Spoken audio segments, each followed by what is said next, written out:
मुंशी प्रेमचंद द्वारा लिखित कहानी दिल की रानी।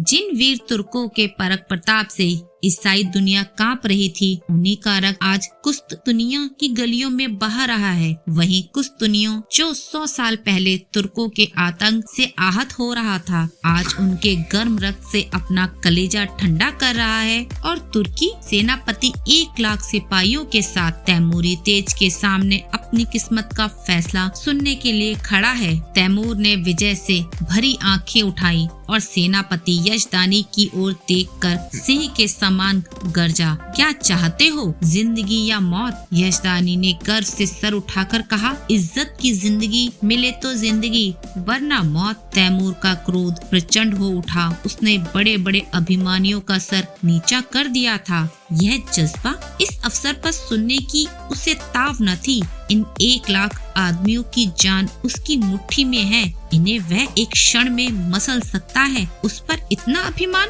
इज्जत की जिंदगी, इसका यही तो अर्थ है कि गरीबों का जीवन अमीरों के भोग विलास पर बलिदान किया जाए। वही शराब की मजलिसें, वही अर्मीनिया और काम की परियां नहीं। तैमूर ने खलीफा बायाजिद के घमंड इसलिए नहीं तोड़ा कि तुर्कों को फिर उसी मदंग स्वाधीनता में इस्लाम का नाम डुबोने को छोड़ दे। तब उसे इतना रक्त बहाने की क्या जरूरत थी? मानव रक्त का प्रवाह संगीत का प्रवाह नहीं, रस का प्रवाह नहीं, एक भित्स्य दृश्य है जिसे देखकर आंखें मुंह फेर लेती हैं। दृश्य सिर झुका लेता है। तैमूर हिंसक पशु नहीं है जो यह दृश्य देखने के लिए अपने जीवन की बाजी लगा दे। वह अपने शब्दों में धिक्कार भरकर बोला, जैसे तुम इज्जत की जिंदगी कहते हो, वह गुनाह और जहन्नुम की जिंदगी है। यजदानी को तैमूर से दया या क्षमा की आशा न थी।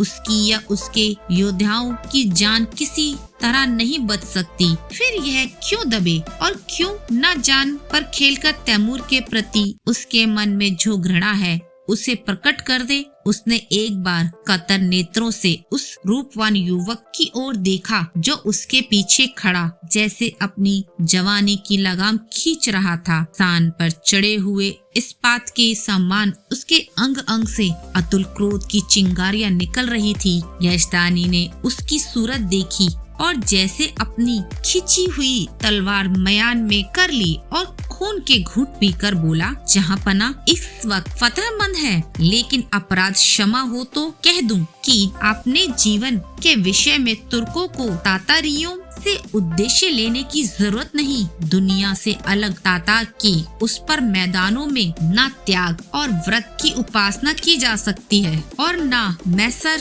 होने वाले पदार्थों का बहिष्कार किया जा सकता है। पर जहाँ खुदा ने नेमतों की वर्षा की हो, वहाँ उन नेमतों का भोग न करना न शुक्री है। अगर तलवार ही सभ्यता की सनद होती तो गालकौम रोमनों से कहीं ज्यादा भय होती। तैमूर जोर से हंसा और उसके सिपाहियों ने तलवारों पर हाथ रख लिया। तैमूर का ठहाका मौत का ठहाका था या गिरने वाले वज्र का तड़का।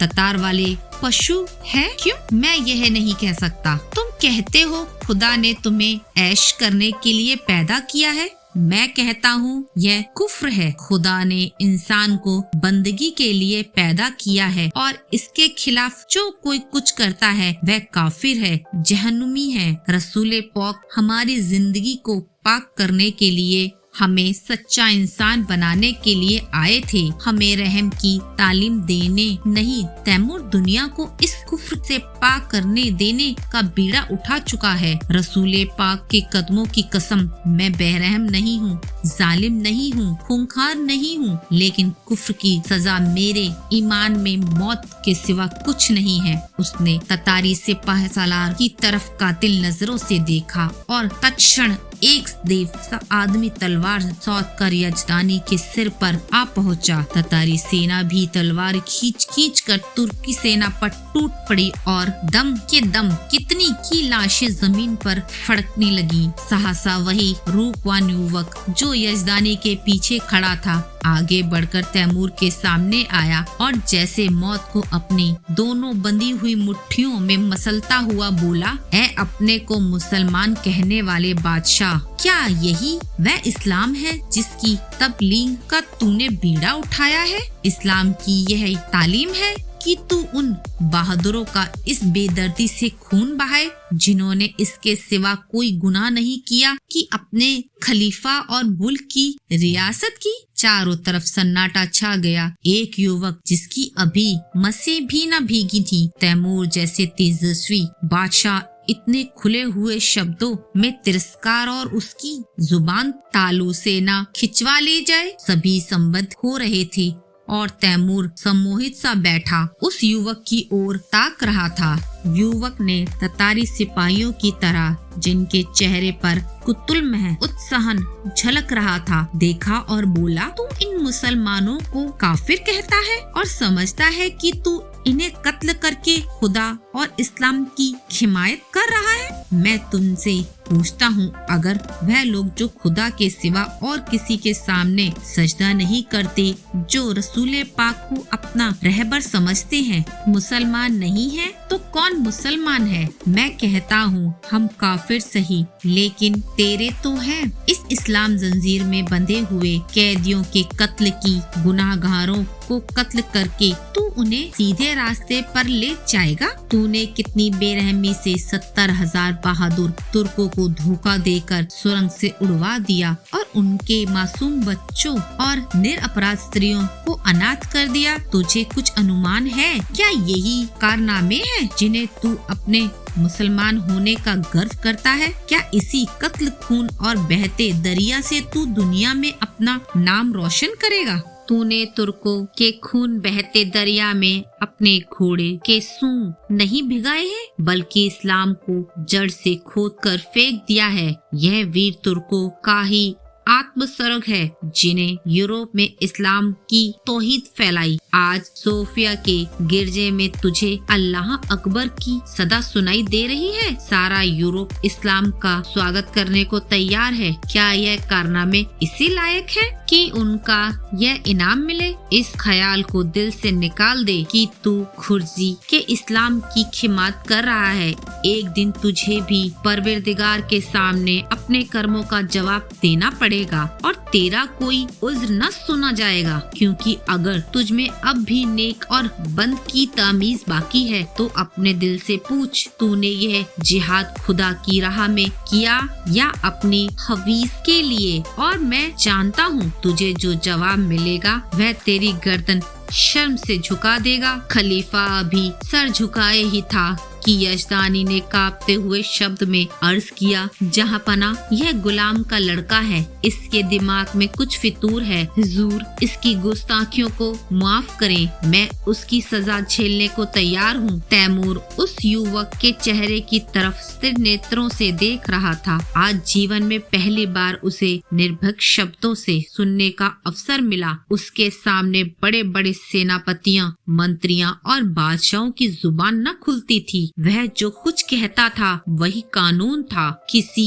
को उससे चूक करने की ताकत न थी। उनकी खुशामदों ने उसकी अमानता को आसमान पर चढ़ा दिया था। उसे विश्वास हो गया था कि खुदा ने इस्लाम को जगाने और सुधारने के लिए ही उसे दुनिया में भेजा है। उसने पैगंबरी की दवा तो नहीं की, पर उसके मन में यह भावना दृढ़ हो गई थी। इसीलिए जब आज एक युवक ने प्राणों का मोह छोड़कर उसकी कीर्ति का पर्दा खोल दिया तो उसकी चेतना जैसे जाग उठी। उसके मन में क्रोध और हिंसा की जगह श्रद्धा का उदय हुआ। उसकी आंखों का एक इशारा इस युवक की जिंदगी का चिराग गुल कर सकता था। उसकी संसार विजयनी शक्ति के सामने यह दुधमुआ बालक मानो अपने नन्हे नन्हे हाथों से समुद्र में प्रवाह को रोकने के लिए खड़ा हो। कितना हास्यपद साहस था, पर उसके साथ ही कितना आत्मविश्वास से भरा हुआ था। तैमूर को ऐसा जान पड़ा कि इस निहत्थे बालक के सामने वह कितना निर्बल है। मनुष्य में ऐसे साहस का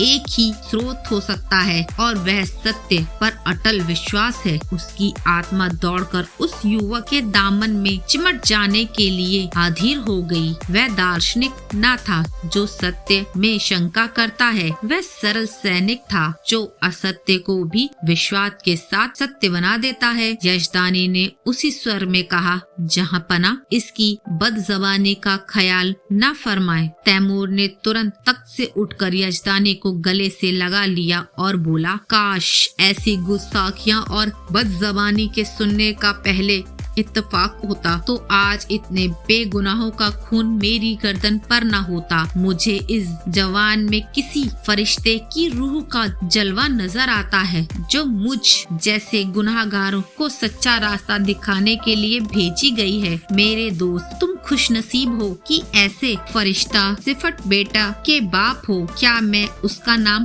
पूछ सकता हूँ? यजदानी पहले अतशपस्त था, पीछे मुसलमान हो गया था, पर अभी तक कभी कभी उसके मन में एक शंकाएं उठती रहती थी कि उसने क्यों इस्लाम कबूल किया। जो कैदी फांसी के तख्ते पर खड़ा सूखा रहा था, एक क्षण में रस्सी उसकी गर्दन में पड़ेगी और वह लटकता रह जाएगा। उससे जैसे किसी फरिश्ते ने गोद में ले लिया। वह गदगद कंठ से बोला, उसे हबीब कहते हैं। तैमूर ने युवक के सामने जाकर उसका हाथ पकड़ लिया और उसे आँखों से लगाते हुए बोला, मेरे जवान दोस्त, तुम सचमुच खुदा के हबीब हो। मैं वह गुनाहगार हूँ जिसने अपनी जहालत में हमेशा अपने गुनाहों को सवाब समझा, इसलिए कि मुझसे कहा जाता है तेरी जात बेअब है। आज मुझे यह मालूम हुआ कि मेरे हाथों इस्लाम को कितना नुकसान पहुंचा है। आज से मैं तुम्हारा ही दामन पकड़ता हूँ। तुम ही मेरे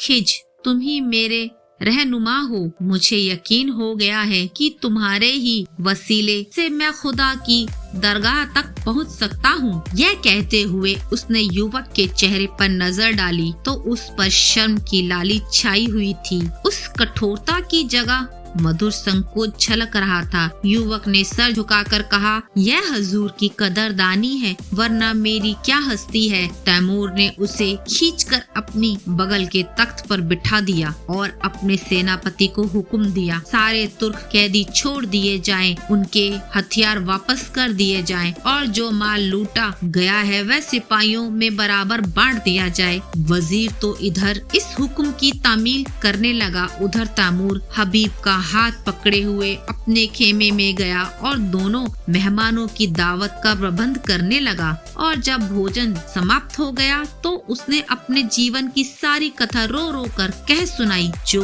आदि से अंत तक मिश्रित पशुता और बर्बरता से कृतिक से भरी हुई थी। और उसने यह सब कुछ इस भ्रम में किया कि वह ईश्वरीय आदेश का पालन कर रहा है। वह खुदा को कौन मुंह दिखाएगा। रोते रोते उसकी हिचकियां बंद गई। अंत में उसने हबीब से कहा, मेरे जवान दोस्त, अब मेरा बेड़ा आप ही पार लगा सकते हैं। आपने मुझे राह दिखाई है तो मंजिल पर पहुंचाए। मेरी बादशाहत को अब आप ही संभाल सकते हैं। मुझे अब मालूम हो गया कि मैं उसे तबाही के रास्ते पे लिए जाता था। मेरी आपसे यही प्रार्थना है कि आप उसकी बजारत कबूल करें। देखिए, खुदा के लिए इनकार न कीजिएगा, वरना मैं कहीं का नहीं रहूंगा। यजदानी ने अर्ज की, हुजूर, इतनी कदरदानी फरमाते हैं तो आपकी इनायत है, लेकिन अभी इस लड़के की उम्र ही क्या है। वजारत की हिमायत यह क्या अज़ाम दे सकता है?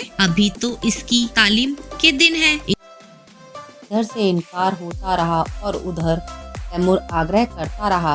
यजदानी इनकार तो कर रहे थे, छाती फूली जाती थी, मूसा आग पीने लगे थे। गबारी में हिल गई। हम मौत के मुंह में जा रहे थे। इजारत मिल गई, लेकिन यह शंका भी थी, ऐसे स्थिर आदमी का क्या ठिकाना। आज खुश हुए, वजारत देने तैयार हैं, नाराज हो गए, आज जान की खैरियत नहीं। ने हबीब की लियाकत पर भरोसा था, फिर भी दिल डरता था कि बिराने देश में ना जाने कैसे पड़े, कैसे ना पड़े। दरबार वालों पे षड्यंत्र होते ही रहते हैं। हबीब नेक है, समझदार है, अक्सर पहचानता है, लेकिन वह तजर्बा कहाँ से लाएगा जो उम्र ही से आता है। उन्होंने इस प्रश्न का विचार करने के लिए एक दिन मोहलत मांगी, रुखसत हुए। हबीब यजदानी का लड़का नहीं, लड़की था। उसका नाम हबीब था। इस वक्त यजदानी और उसकी पत्नी सलमान हुए। लड़की की उम्र 12 साल की थी।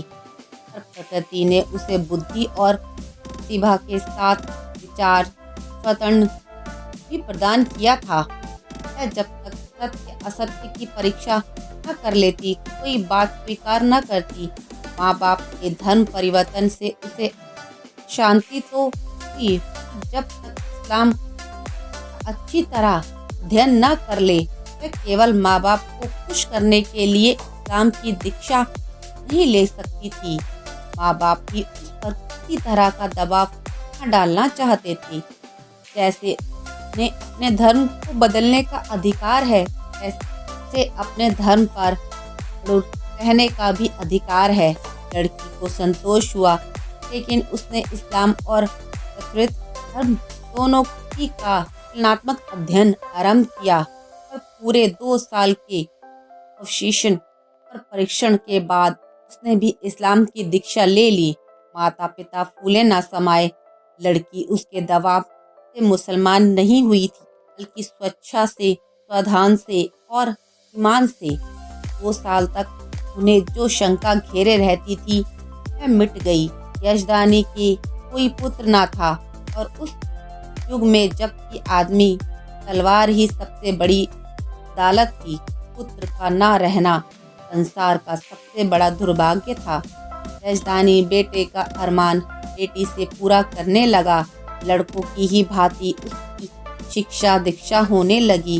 वह बालकों से कपड़े पहनती, घोड़े पर सवार होती, शस्त्र विद्या सीखती और अपने बाप के साथ सर खलीफा बयाजिद के महलों में जाती और राजकुमारी के साथ शिकार खेलने जाती। इसके साथ ही वह दर्शन, काव्य, विज्ञान और अध्यात्म का भी अध्ययन करती। यहाँ तक कि 16 वर्ष में वह फौजी विद्यालय में दाखिल हो गई और 2 साल के अंदर वहाँ से सबसे ऊंची शिक्षा पास करके फौज में नौकर हो गई। शस्त्र विद्या और सेना संचालन कला में इतनी निपुण थी कि खलीफा बयाजिद उसके चरित्र से इतना प्रसन्न था कि पहले ही पहल उसे 1000 मनसब मिल गया। ऐसी युक्ति चाहने वालों की क्या कमी। उसके साथ के कितने ही अफसर, आज परिवार के कितने ही युवक उस पर प्राण देते थे, पर कोई उसकी नज़र में न जचता था। इतने ही निकाह के पैगाम आते थे, पर वह हमेशा इनकार कर देती थी।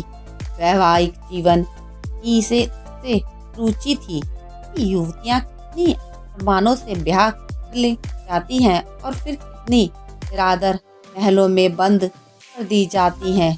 उनका भाग्य पुरुषों की दया के अधीन है। अगर ऊंचे घराने की महिलाओं से उसको मिलने जुलने का अवसर मिलता था, उनके मुख से उनकी करुण कथा सुनकर वह वैवाहिक पराधीनता से और भी घृणा करने लगी थी। तो यजदानी की स्वाधीनता में बिल्कुल बाधा न देता था। लड़की स्वाधीन है, कि इच्छा हो विवाह करे या कुंवारी रहे, वह अपनी आप है। के पास पैगाम आते तो वह साफ जवाब दे देता, मैं इस बारे में कुछ नहीं जानता। साफ फैसला वही करेगी। यद्यपि एक युवती का पुरुष वेश में रहना, युवकों से मिलना जुलना समाज में आलोचना का विषय था, पर यजदानी और उसकी स्त्री दोनों ही उसके व्यक्तित्व पर विश्वास था। हबीब के व्यवहार और आचार में उन्हें कोई ऐसी बात नजर न आती थी जिससे उन्हें किसी तरह शंका होती। युवक की आंधी और लालसाओं के तूफान में वह 24 वर्ष की वीरवाला अपने हृदय की संपत्ति लिए अटल और अजय खड़ी थी, मानो सभी युवक के सगे भाई हैं। तो दुनिया कितनी खुशियाँ मनाई गई। हबीब कितना सम्मान और स्वागत हुआ, उसे कितनी बधाइयाँ मिली।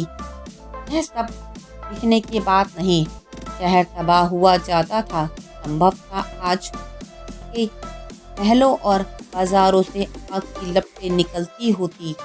राज्य और नगर उस इतना विपत्ति से बचाने वाला आदमी अपने आदर, प्रेम, श्रद्धा और उल्लास का पात्र होगा कि तो कल्पना भी नहीं की जा सकती। पर कितने फूलों और कितने लाल जवाहरों की वर्षा हुई का अनुमान तो कोई कवि ही कर सकता है।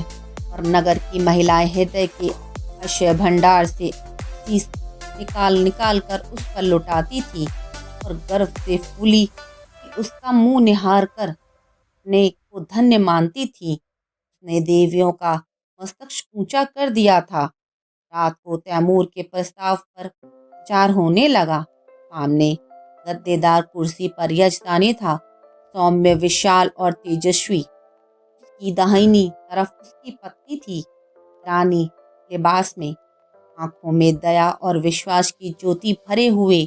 बाईं तरफ मुतुल हबीब थी, जो समय रमणी वेश में मोहिनी बनी हुई थी। ब्रह्मचार्य के तेज से दीप्त यजदानी के प्रस्ताव का विरोध करते हुए कहा, मैं अपनी तरफ से कुछ नहीं कहना चाहता, लेकिन मुझे सलाह देने का अधिकार है। तो मैं स्पष्ट कहता हूँ कि मुझे इस प्रस्ताव को कभी स्वीकार न करना चाहिए। तैमूर ने यह बात बहुत दिन तक छिपी न रह सकती थी कि तुम क्या हो, उस वक्त क्या परिस्थितियाँ होगी, मैं नहीं कह सकता। और यहाँ इस विषय में जो कुछ सच्चाई होगी वह तुम मुझसे ज़्यादा जानती हो। यहाँ मैं मौजूद था और तो मुंह न खोलने देता, और कहाँ तुम अकेली रहोगी और कहाँ को मन माने आरोप करने का अवसर मिलता रहेगा। उसकी पत्नी स्वेच्छा को इतना महत्व न देना चाहती थी। बोली, मैंने सुना है तैमूर निगाहों का अच्छा आदमी नहीं है। मैं किसी तरह मुझे न जाने दूँ, कोई बात हो जाए तो सारी दुनिया हंसे। यूं ही हंसने वाले क्या कम है। इसी तरह स्त्री पुरुष बड़ी देर तक ऊंच नीच सोचते और तरह तरह की शंकाएं करते हैं। लेकिन हबीब मौन साधे बैठी हुई थी। यजदानी ने समझा हबीब भी उनसे सहमत है। इनकार की सूचना देने के लिए ही था कि हबीब ने पूछा, आप तैमूर से क्या कहोगे? यही जो यहाँ हुआ। मैंने तो अभी कुछ नहीं कहा। मैंने तो समझा तुम भी हमसे सहमत हो ही नहीं। आप उनसे जाकर कह दें, मैं स्वीकार करती हूँ। माता ने छाती पर हाथ कर कहा, यह क्या गजब करती है बेटी, सोच तो दुनिया क्या कहेगी। यजदानी भी सिर थाम कर बैठ गए, मानो हृदय में गोली लग गई हो। मुंह से एक शब्द भी न निकला। हबीब प्योरियों पर हल डाल कर बोली, अम्मी जान, मैं आपके हुक्म से क्यों भर भी मुँह न फेरना चाहती। आपको पूरा इख्तियार है, मुझे जाने दें या ना जाने दें, लेकिन मुल्क की खिदमत का ऐसा मौका शायद ही मुझे ज़िंदगी में फिर न मिले। मौके को हाथ से खो देने का अफसोस मुझे उम्र भर रहेगा। मुझे यकीन है कि अमीर तैमूर को मैं अपनी दयानत, बेज़गारी और सच्ची वफादारी से इंसान बना सकती हूँ, और शायद उसके हाथों खुदा के बंदों का खून इतनी कसरत से ना बहे। वह दिलेर है मगर बेरहम नहीं। कोई दिलेर आदमी बेरहम नहीं हो सकता। उसने अब तक तो कुछ किया, मजहब के अंधे जोश में किया है। आज खुदा ने मुझे वह मौका दिया है कि मैं उसे दिखा दूं कि मजहब खिदमत का नाम है, लूट और कत्ल का नहीं। अपने बारे में मुझे मुतलक अंदेशा नहीं है। मैं अपनी हिफाजत कर सकती हूँ। मुझे दावा है कि अपने फ़र्ज को नेक नियति से अदा करके मैं दुश्मनों की ज़ुबान भी बंद कर सकती हूँ। और मान लीजिए मुझे नाकामी भी हो, क्या सच्चाई और हक के लिए कुर्बान हो जाना जिंदगी की सबसे शानदार फतह नहीं है। तक मैंने जिस असूल पर जिंदगी बसर की है ने मुझे धोखा नहीं दिया और उसी के कैद से आज मुझे यह दर्ज हासिल हुआ है। तो बड़े बड़ों के लिए जिंदगी का ख्वाब है। मेरे आजमाए हुए दोस्त मुझे कभी धोखा नहीं दे सकते। तैमूर, मेरी हकीकत भूल भी जाए क्या खौफ, मेरी तलवार मेरी हिफाजत कर सकती है। शादी पर मेरे ख्याल आपको मालूम है, अगर मुझे कोई ऐसा आदमी मिलेगा जिसे मेरी रूह कबूल करती हो, जिसकी जात अपनी हस्ती को होकर मैं अपनी रूह को ऊंचा उठा सकूं, तो मैं उसके कदमों पर गिर कर अपने को की नजर कर दूंगी। राजधानी ने खुश होकर बेटी को गले लगा लिया। स्त्री इतनी जल्द आश्वस्त न हो सकी। वह किसी तरह बेटी को अकेली न छोड़ेगी, उसके साथ रह भी जाएगी। 3 महीने गुजर गए।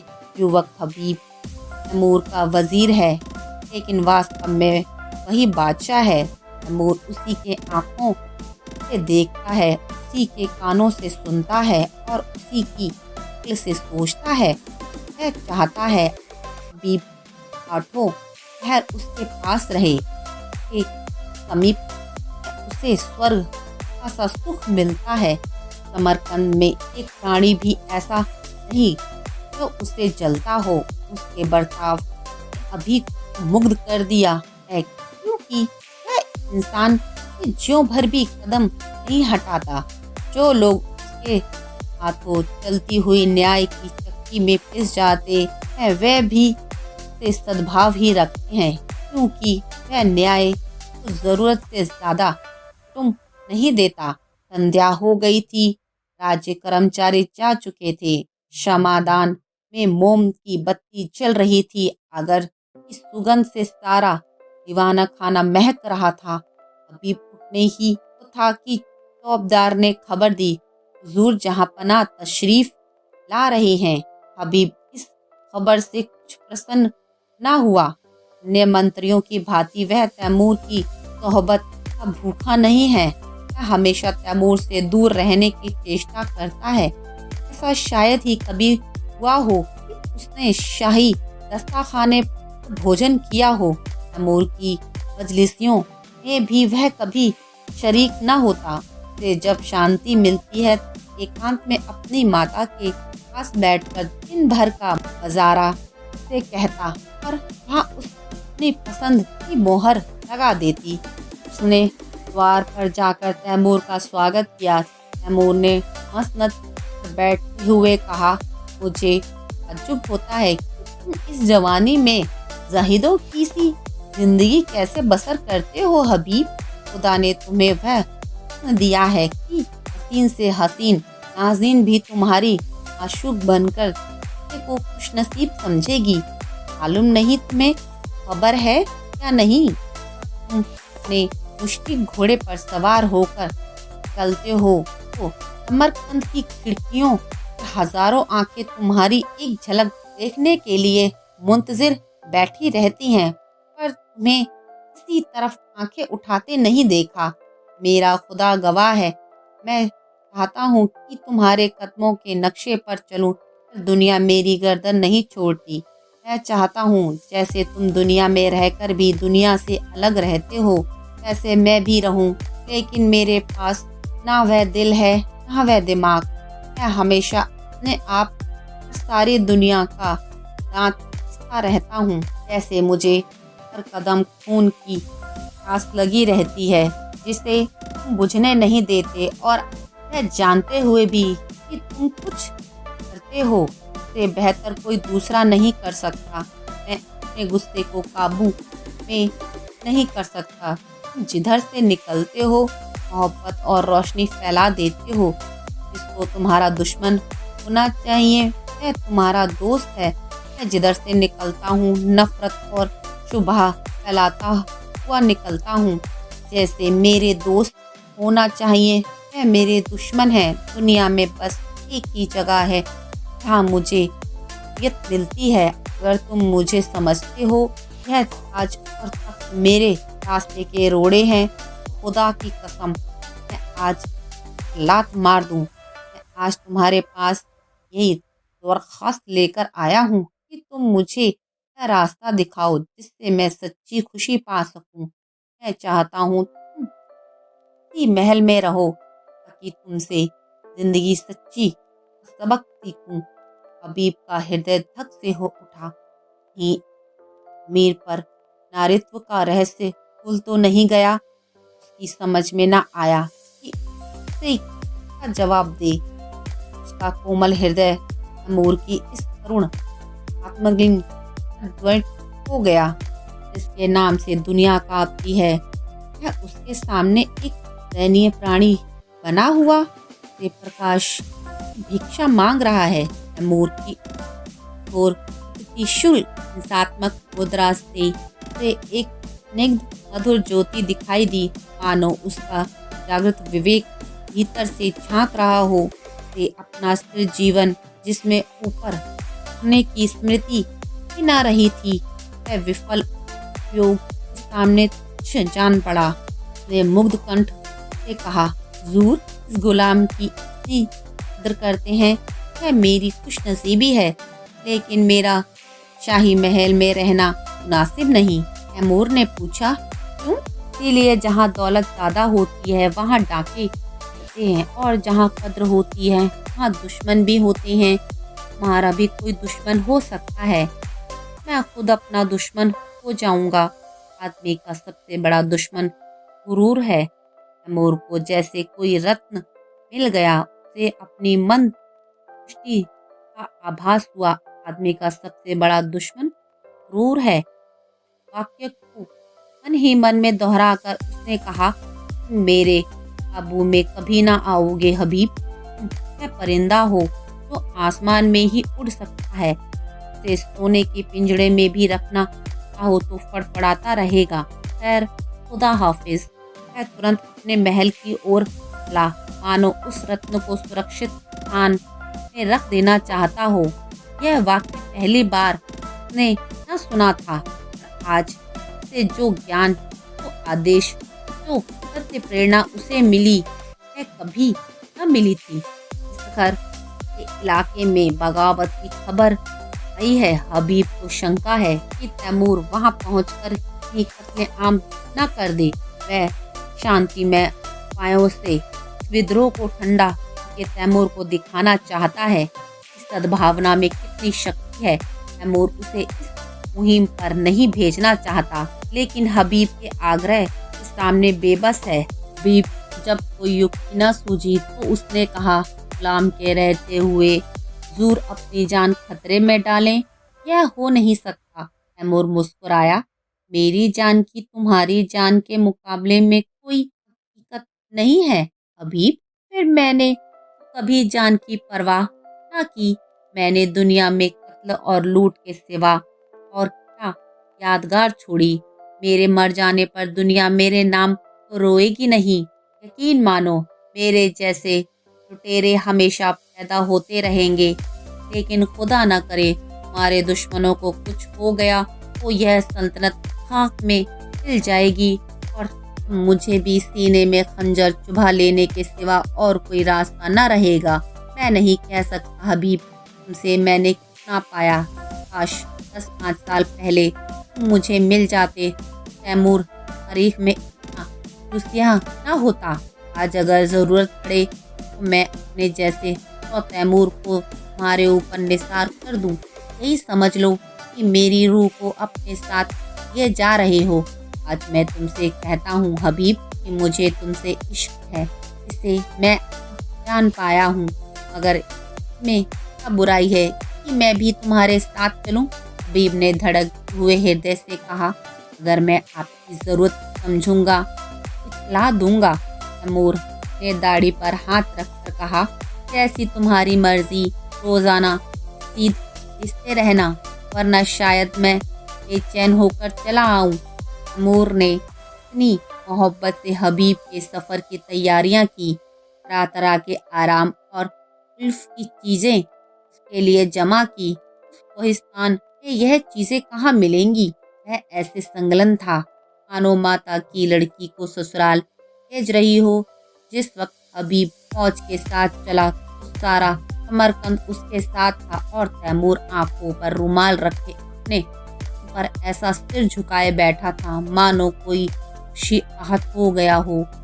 घर समानी ईसाइयों का इलाका था। मुसलमानों ने उसे रास्त करके वहाँ अपना अधिकार जमा लिया था और ऐसे नियम बना दिए थे जिससे ईसाइयों को पग पग पर अपनी स्वाधीनता का स्मरण होता रहता था। पहला नियम जजिए था जो हर की ईसाइयों को देना पड़ता था जिससे मुसलमान मुक्त थे। दूसरा नियम यह था कि गिरजों में घंटा न बजे। तीसरा नियम मंदिर का था जिससे मुसलमान राम समझते थे। ईसाइयों ने नियमों का क्रियात्मक विरोध किया और जब मुसलमान अधिकारियों ने शस्त्र बल का काम लेना चाहा तो ईसाइयों ने बगावत कर दी। मुसलमान सूबेदार को कैद कर लिया और किले पर तिलबी झंडा उड़ाने लगा। हबीब को यहाँ आज दूसरा दिन है कि इस समस्या को कैसे हल करे। उसका उदार हृदय कहता है ईसाइयों पर इन बंधनों का कोई अर्थ नहीं। हर के धर्म का समान रूप से आदर होना चाहिए, लेकिन मुसलमान इन कैदों को हटा देने पर भी राजी न होंगे और यह लोग मान भी जाएं तो तैमूर क्यों मानने लगेगा। उसके धार्मिक विचारों में कुछ उदारता आई है, फिर भी वह इन कैदों को उठाना कभी मंजूर न करेगा। लेकिन क्या वह ईसाइयों को सजा दे कि वह अपनी धार्मिक स्वाधीनता के लिए लड़ रहे हैं जिसे वह सत्य समझता है। उसकी हत्या कैसे करे? नहीं, उसे सत्य का पालन करना होगा, चाहे इसका नतीजा कुछ भी हो। मीर समझेंगे मैं जरूरत से ज्यादा बढ़ा जा रहा हूँ, कोई मुजायक नहीं। दूसरे दिन हबीब ने प्रातःकाल डंडे चोट ऐलान कराया। जजिया माफ किया गया। शराब और घंटों पर कोई कैद नहीं। मुसलमानों में तहलका पड़ गया। यह कुफ्र है, राम दस्ती है। मीर तैमूर ने जिस इस्लाम को अपने खून से सींचा की जड़ उन्हीं के वजीर हबीब पाशा के हाथों खुद रही है। आसा पलट गया। शाही फौज मुसलमानों से जा मिली। हबीब ने शिखर के किले में पनाह ली। मुसलमानों की ताकत शाही फौज के मिल जाने से बहुत बढ़ गई थी। उन्होंने किला ले लिया और यह समझकर कि हबीब ने तैमूर को बगावत की है, तैमूर के पास उसकी सूचना देने और परिस्थितियां समझाने के लिए सीधा भेजा। आधी रात गुजर चुकी थी। तैमूर को 2 दिन से इस घर की कोई खबर न मिली थी। तरह तरह की शंकाएं हो रही थी। मन में पछतावा हो रहा था कि उसने क्यों हबीब को अकेले जाने दिया। मना की यह बड़ा नीति कुशल है। बगावत कहीं जोर पड़ गई तो मुठभेड़ आदमियों से वह क्या कर सकेगा। बगावत यकीनन जोर पकड़ेगी। वहाँ के ईसाई कला के सरकश हैं। जब उन्हें मालूम होगा कि तैमूर की तलवार में जंग लग गया और उसे अब महलों की जिंदगी पसंद है तो उनकी हिम्मत दूनी हो जाएगी। हबीब कहीं दुश्मनों से घिर गया तो बड़ा गजब हो जाएगा। उसने अपने कानों पर हाथ मारा और पहलू दबाकर अपने ऊपर झुलाया। वह इतना समाप्त क्यों हो गया? उसका तेज और शौर्य से विदा हो गया। इसका नाम सुनकर दुश्मन में कंपन पड़ जाता था। वह आज अपना मुंह छुपाकर महलों में बैठा हुआ है। दुनिया की आंखों में इसका यही अर्थ हो सकता है कि तैमूर अब मैदान का शेर नहीं, अलीन का शेर हो गया है। हबीब फरिश्ता है, वो इंसान ना की बुराई से वाकिफ नहीं, जो रहम की सफादिली और बेगजारी का देवता है। वह क्या जाने इंसान कितना शैतान हो सकता है। मन के दिनों में तो यह बातें कौम और मुल्क को तरक्की के रास्ते पर ले जाती है, पर जंग में जब इस शैतानी जोश का तूफान उठता है, इन खुशियों की गुंजाइश नहीं। उस वक्त तो उसी की जीत होती है जो इंसानी खून का रंग खिले, खेतों खलियोनों को जलाए, जंगलों में बसे और बस्तियों को वीरान करे। मन का खून जंग के खून से जुदा है। सहसा चौबेदार ने इफ्तिखार से एक कसीदे के आने की खबर दी।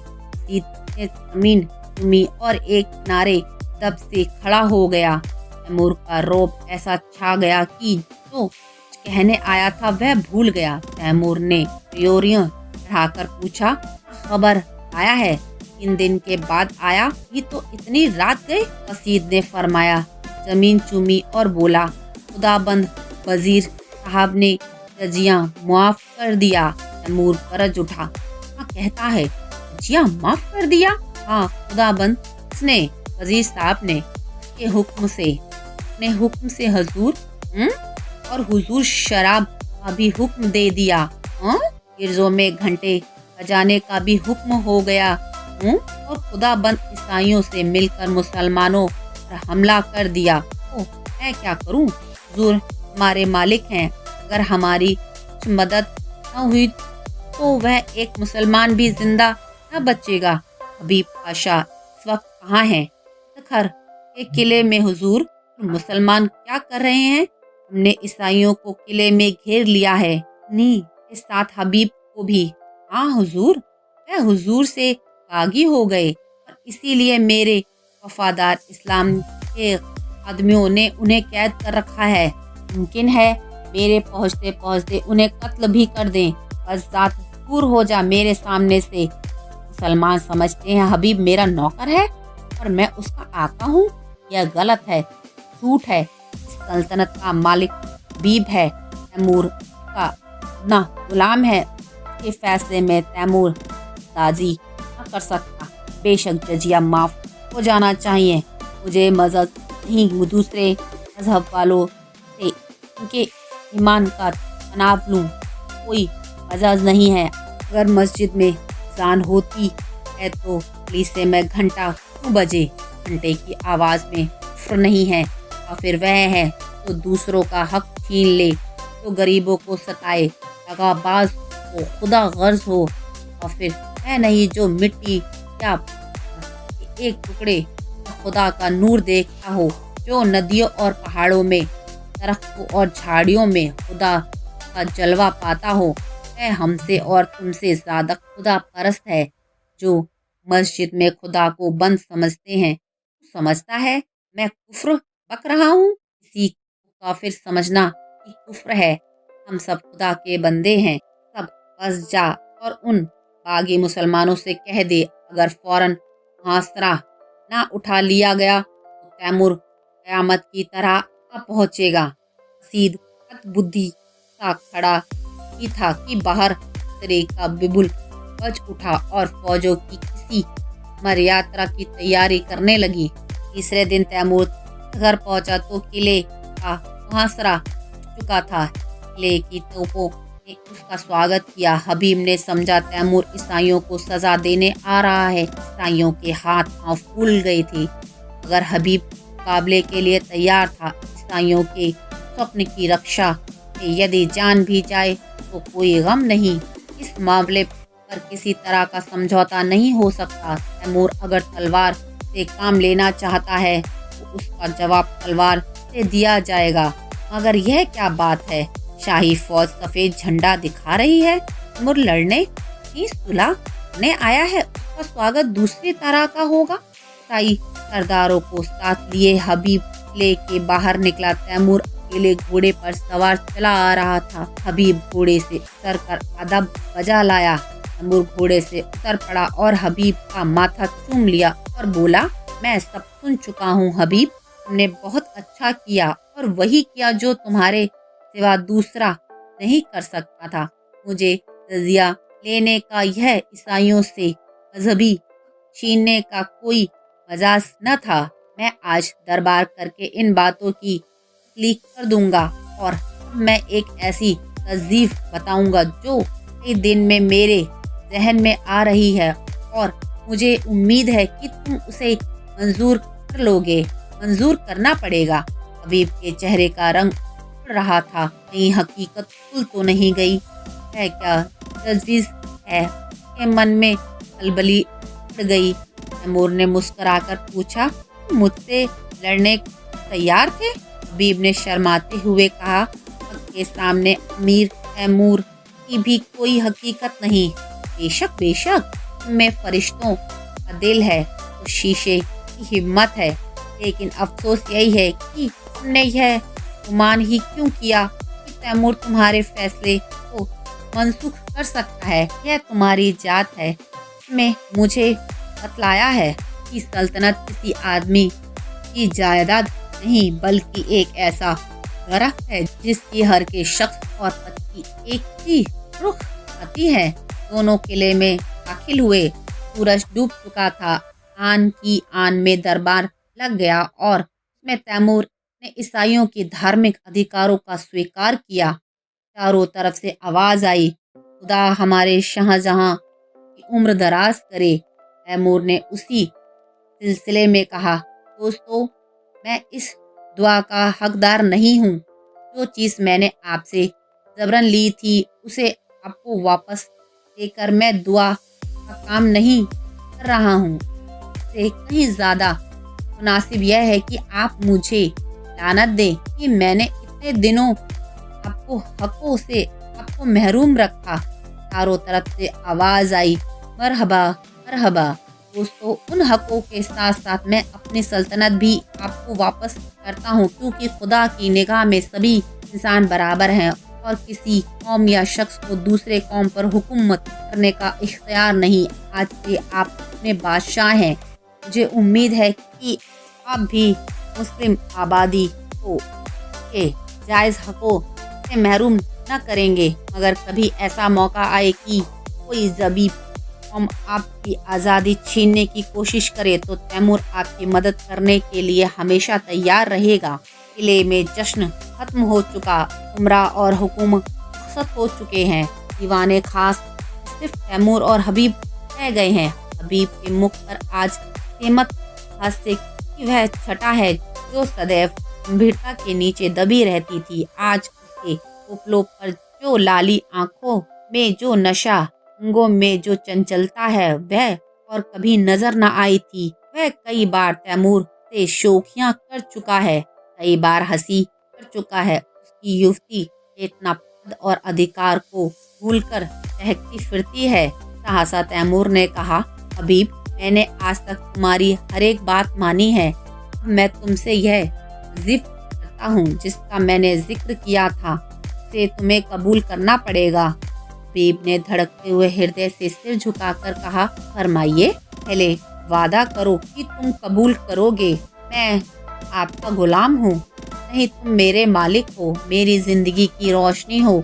तुमसे मैंने जितना फौज पाया है उसका अंदाज़ा नहीं कर सकता। मैंने अब सल्तनत को अपनी ज़िंदगी की सबसे प्यारी चीज़ समझा था।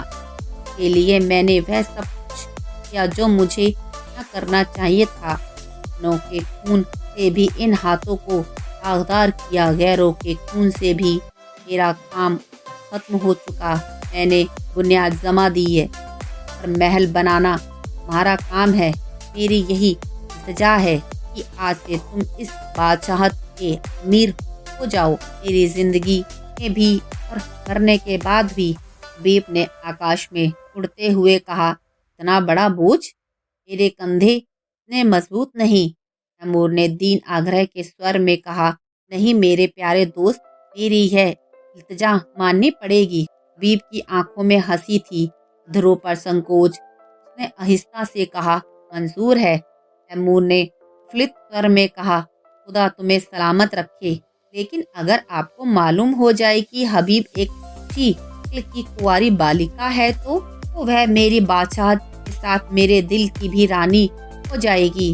आपको बिल्कुल ताज्जुब नहीं हुआ? मैं जानता था जब आपने पहली बार अपनी जालिम आंखों से मुझे देखा, मगर आपने छिपाया क्यों?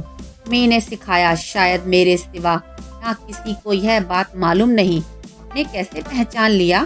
तैमूर ने मतवाली आंखों से देखकर कहा, मैं ना बताऊंगा। यही हबीब तैमूर की बेगम हमीदा के नाम से मशहूर है। धन्यवाद। कहानी मुंशी प्रेमचंद की तो कैसी लगी प्लीज़ बताएं। लाइक एंड शेयर सब्सक्राइब करें।